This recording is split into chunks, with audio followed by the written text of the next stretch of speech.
We had a fake fight. My family is weird. At one point in our late teens to 20s, 3 of my mate cousins and I lived together. Our main pursuit was that of women. I had chances upon the number of a woman who was completely out of my league at the mall and proceeded to call her past the point of having any dignity. She deigned to associate with me one night, basically for a BK milkshake 2.99 at the time, and I of course agreed and went to deliver it like a primitive DoorDasher. She also said that she had her cousin with her and I had to have a friend. So I brought my own cousin. I delivered the milkshake and by some miracle things got hot and heavy in my car. Afterwards my cousin and I leave. I call her subsequently to maybe get together again and she says, "My cousin didn't like your cousin.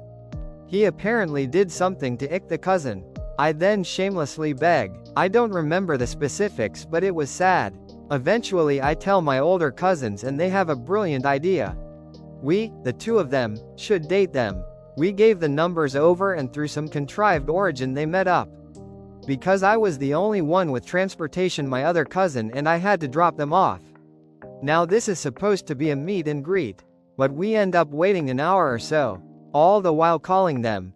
We eventually decide to get out and walk towards the girl's house. We see our cousins walking toward us and the only thing we can think to do to save the situation is act as if we are stalking the girls and we are antagonistic towards our cousins. What proceeds is a fake fight to rival a Mighty Morphin Power Rangers studio show. Complete with loud whispering and inappropriate jump kicks and fake punches and fake getting punched. Honestly, I have no idea how they didn't see us throwing punches that were like 2 feet away and then falling as if we'd been hit.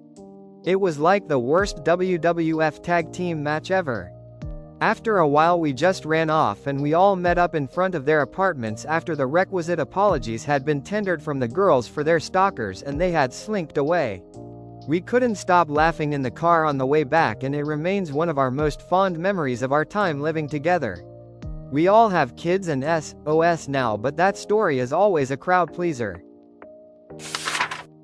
Demons kept me enslaved to migraines. Well, sort of. No real names were used in this tale. My younger sister, 40 plus, was in conversation with mom when my sister mentioned some of her hormonal issues and asked mom if she remembered when my sister first starting having symptoms as a child. Mom's response? "You know that Zach, I'm the older brother, was very mean to your younger brother, he's now in his 40s too, when they were kids. One time your dad had to pull him off of or Zach would have killed him. There were times that Zach would have a blank look on his face. I really think the demonic activities of the Indians your dad worked with was strongly affecting Zach." When my sister told me this I thought, "Mom, what's the deal? Was my sister's hormonal problem so bad that it made you relive a traumatic moment between your sons as a better alternative to thinking about your daughter at that age?"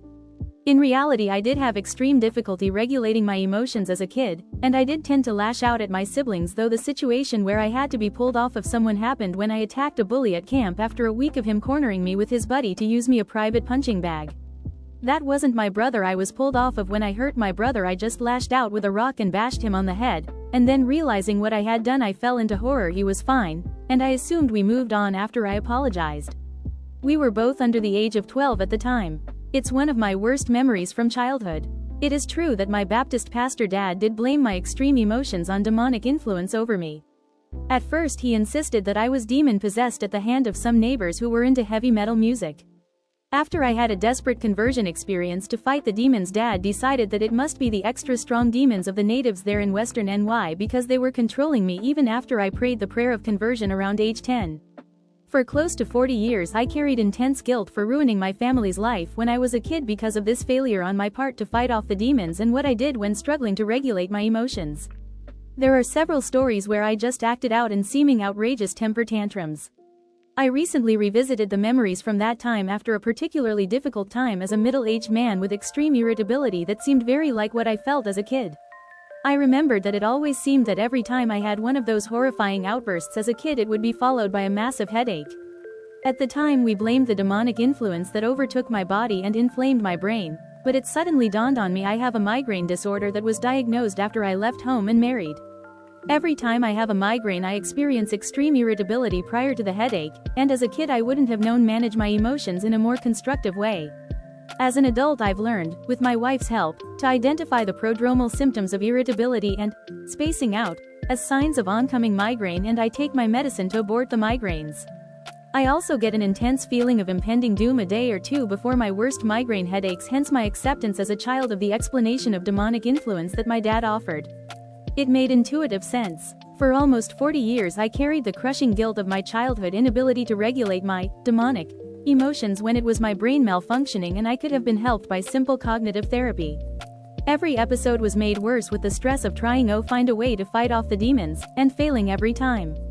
My migraines are also cyclical, and tend to be worse in the autumn. Guess what else happens in the autumn that evangelicals associate with demons? I was doomed from the start. Even worse, my sister still can't talk to mom about her health problems because of me. I'm sorry, sis. I'm not entirely sure what I saw. When I was young, my family moved into a new house, finally moving out of our cramped apartment. We lived there for a few weeks and the house was strange. There was an outside storage closet, a pot hanger in the kitchen, studio lights in the living room. I had my own room. It was small, but I liked it. One day my mom's boyfriend found an entrance to an attic we never knew about. After pulling down the string, they found the ladder weak and almost broken. They decided, me being the smallest, I would stand at the top of the ladder and look inside. Mom led me to a safe spot on the ladder for me to crawl up, and as I peered into the attic I saw an old metal bed frame only being lighted by a small window at the front of the house. I continued to look around, seeing nothing, till I looked back at the bed frame to see a tall black figure hunched over against the triangle shape of the roof. I screamed and my mom pulled me down as I stared to cry. They never looked up there, and the guy we rented from didn't know the house had an attic. After that, strange things started to happen. I would see things out of the corner of my eye moving through the dark parts of the house. At night I could hear pots and pan clanking from the old rack in the kitchen. Worst of all, me and my sister were old enough to be left home alone, so the times we were alone tended to be worse, voices and movement through the house. The amount of animals attracted to the house was another weird thing. After moving out of that house, the paranormal encounters didn't stop. There was a little girl I would often see close by when I would walk through the woods. But anytime I was in an old house, the tall shadow would always seem to be there, following me. I'm not sure to this day what it was, but it hasn't come around in some time. Still freaks me out sometimes, and I get nightmares sleeping alone.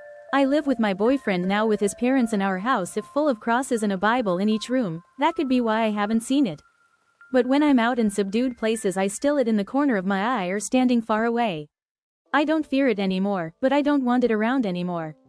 Somehow we still pressed onward past the shoe graveyard and emerged from the other side of the woods into what looked like an isolated opening surrounded by trees on all sides, and I will never forget what we saw. In the middle of this opening was a hill, and right in the middle on top of this hill was a house, a fairly big 2-story 1930s era house with a porch and what looked like a balcony as well. The house was completely black. The reason it was completely black is because it looked like it burnt down. It was strange though, because it looked exactly like the whole house had caught on fire before, because all the wood on the outside looked burned to a crisp, but other than that there was no damage at all. The house looked flawless. That's when Josh pointed out that someone was home cause there was smoke coming from the chimney. At this point we were pretty freaked out until quite possibly the most nerve-wracking and scariest thing ever happened to us. As Josh and I were standing there looking at the house in awe, over the horizon of the hill which the house sat upon to the side we see a shape emerging. What we saw next we will never forget. It was this massive looking creature with all white fur with a tinge of orange fur.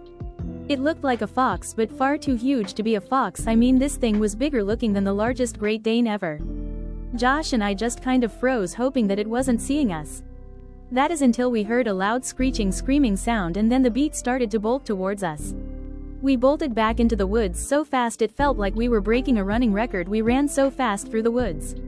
All I remember then was emerging from the other side and my heart pounding so hard it felt like it was going to pop out of my chest. Needless to say, we never went back to the black house on the hill, and shortly after I ended up moving away and losing ties with my friend Josh. Still one of the scariest moments of my life ever. Hit the like button, subscribe and turn on notifications to receive more anonymous stories.